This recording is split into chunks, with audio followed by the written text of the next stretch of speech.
meu gosto pela literatura começou por conta do meu hiperfoco em Ben 10. Os meus pais, sempre que compravam um livro pra mim, sempre que compravam um gibi, eu torcia o nariz. Eu falava assim, livro não é presente, eu não quero ler, eu nunca vou gostar de ler. Eu só quero ficar assistindo desenho.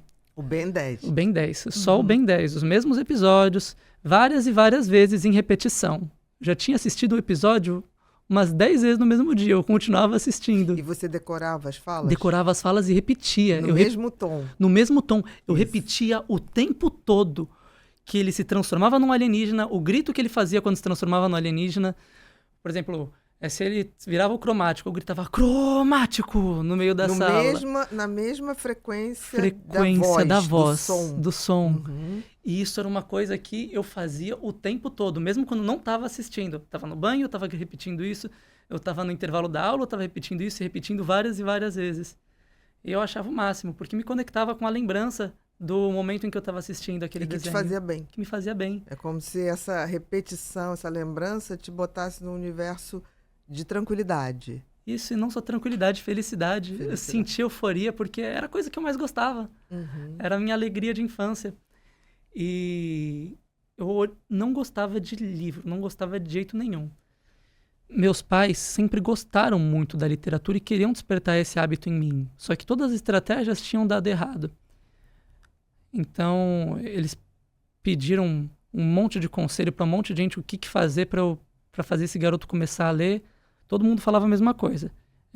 Tirar ele da frente dessa televisão, fazer ele parar de assistir desenho. Meus pais pensaram o seguinte, não vai dar certo. Vamos tirar a única alegria que ele tem, Vamos tirar a única alegria que o garoto tem. Exatamente. Ou fazer meu filho ser deprimido e tentar forçar ele a ler alguma coisa que eu gosto? Já sei, vou tentar ver se eu encontro alguma coisa do Ben 10. Em forma de literatura. Em forma de literatura. Perfeito. Eles foram para uma livraria, não encontraram nada. Foram para a banca de jornal, não encontraram nada. Aí eles chegaram numa livraria que tinha no shopping da minha cidade, perguntaram se tinha alguma coisa de Ben 10. A funcionária da livraria olhou e falou assim, nossa, chegou uma revista hoje. Não acredito. Era um almanaque daqueles cheios de atividades, mas também com historinhas. E meu pai não pensou duas vezes, ele comprou. Aí ele e minha mãe chegaram em casa. Eu vi aquela sacola de livraria, já torci o nariz. Você falou, meu Deus, mais livro para mim que eu não vou ler, que eu não quero. Eu falei, nem adianta, eu não quero o livro. Aí meu pai falou assim, não tem problema, esse aqui eu comprei para mim, não é para você. Aí ele tirou dentro da sacola, eu vi o logo do Ben 10, eu falei, não, isso é para mim, isso é meu, me dá. Eu arranquei da mão dele e comecei a ler. Depois que eu li esse almanaque do Ben 10, eu me cativei pela leitura. Eu percebi que ela não era minha inimiga e comecei a ler de tudo. Em 2 anos, dos 5 para os 7 anos, eu já estava lendo Foucault, já estava lendo sobre nanotecnologia. Eu realmente não parei de ler. Foi uma porta que se abriu. Foi uma porta que se abriu e que se abriu a partir do meu hiperfoco, que se abriu a partir do interesse dos meus pais em entenderem o que me cativava, o que cativava a alegria. Faltou essa sensibilidade nos terapeutas, nos médicos, né? Faltou. Porque se tivesse tirado o seu Ben 10, tinha realmente tirado a única coisa que te dava algum nível de felicidade naquele momento. Exatamente. E aí talvez só tivesse reforçado aquela minha ideia que eu tinha na infância de que a leitura era minha inimiga. E aí talvez eu até tivesse lido alguns conteúdos, mas sempre com aquele desgosto, com aquela sensação de desafio, de só estou fazendo isso porque estão me forçando.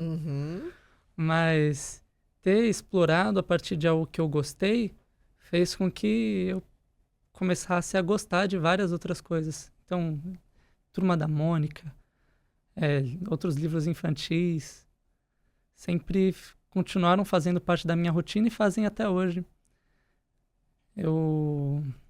Agora, Foucault, com 5 anos, como é que foi isso? Com 7 anos de idade. Com 7 anos de idade. Então, eu gostava muito de uma série de livros chamada Capitão Cueca. Sim, Capitão Cueca. Capitão Cueca, David Keeble, que é um homem com TDAH que faz histórias... Totalmente hiperativo. E super hiperativo, impulsivo. E que faz mesmo. histórias ótimas, criticando a forma como o modelo educacional americano tenta reprimir as crianças. Tenta julgar crianças que são muito inquietas, tenta colocar elas sob controle. Não deixam elas terem espaço para brincar, para andar, para se divertir, para assistir a aula, de forma que elas consigam explorar essa energia que elas têm. Canalizar positivamente. Exatamente.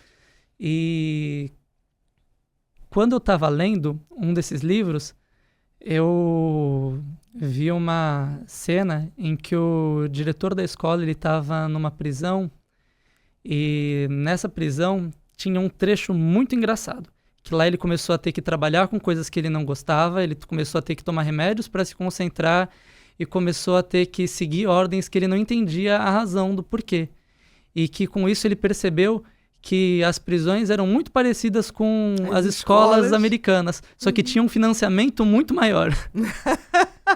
Tinha muito mais dinheiro aplicado. Tinha muito mais dinheiro aplicado. Eu achei esse trecho tão engraçado que eu fui pesquisar na internet e vi um monte de gente falando sobre Foucault. Comecei... Tá. E você se despertou. Me despertei para ler sobre Foucault também. Eu sempre fiz uma conexão muito grande quando eu tô lendo alguma coisa, estudando algo e vou para algum assunto que tem relação, mesmo que não diretamente.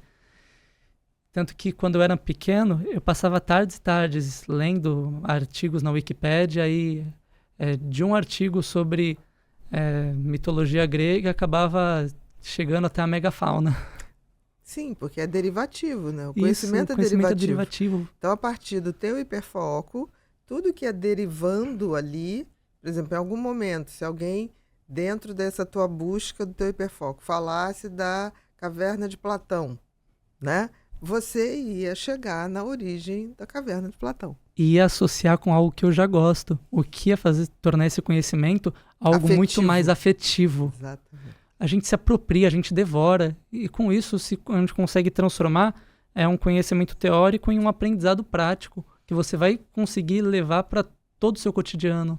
É porque quando você absorve afetivamente um conhecimento, primeiro que ele vira uma tatuagem, ele fica muito mais gravado.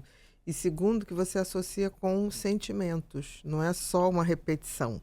Então, toda vez que você relembra, você tem o sentimento, que novamente imprime a capacidade de aplicação e a capacidade de memorização, mais uma vez reforçada. Né? Tudo que a gente aprende com euforia desperta felicidade em nós, qualquer momento que a gente esteja aplicando. E por isso também que tudo que a gente aprende com dor pode levar a algum trauma. Com certeza. Então, essa conexão entre memorização, mecanismos de associação e o nosso espectro emocional manifestam tanto o que vai trazer segurança para a gente da infância para a vida adulta, quanto as cicatrizes mais duras que vão impactar na nossa capacidade de se relacionar com a sociedade, de desenvolver certas ações, certas atividades. A infância ela é o estágio inicial de tudo em relação ao nosso desenvolvimento e no acúmulo de repertório. Quando a gente fala de repertório, é um repertório que é social, emocional, afetivo e também teórico. Cognitivo. Também é tudo, porque as pessoas acham que repertório é só social, é tudo. É tudo. Uma criança, ela não é um pequeno adulto, ela é um sujeito em desenvolvimento. E cada experiência que aquela pessoa está enfrentando, cada experiência seja positiva ou negativa, vai marcar ela pelo resto da vida, mesmo que inconscientemente. É interessante isso, né? Porque é um território que se plantando tudo dá, tanto para planta boa como para erva daninha, né? A infância tem isso. Então, esse período é muito mais do que um pequeno adulto, não é um pequeno adulto, mas é um cérebro em ebulição, né? Isso tudo é muito fervoroso. Ávido de ver, de aprender, de repetir. É impressionante como a gente reprime as crianças e como a gente faz com que esse repertório não se amplie. Isso, se limite. Porque quando a gente aproveita essa ânsia por conhecimento, essa ebulição que existe dentro do interior de cada ser infantil, você desperta nele a segurança de que a busca pelo conhecimento nunca termine, Exatamente. Que ele seja um adulto que possa viver com essa mesma alegria lúdica cada vez que ele aprende algo novo, cada vez que ele busca uma experiência que leve a algum desenvolvimento. Tanto que o bullying, o trauma, são os maiores inimigos de um adulto seguro de si, de um adulto seguro para aprender, para se desenvolver, para se relacionar e para trabalhar com conforto em qualquer campo que seja. Porque trava, né? Trava esse sistema de aprendizagem que está rodando numa velocidade e numa avidez que nunca mais vai se repetir, né?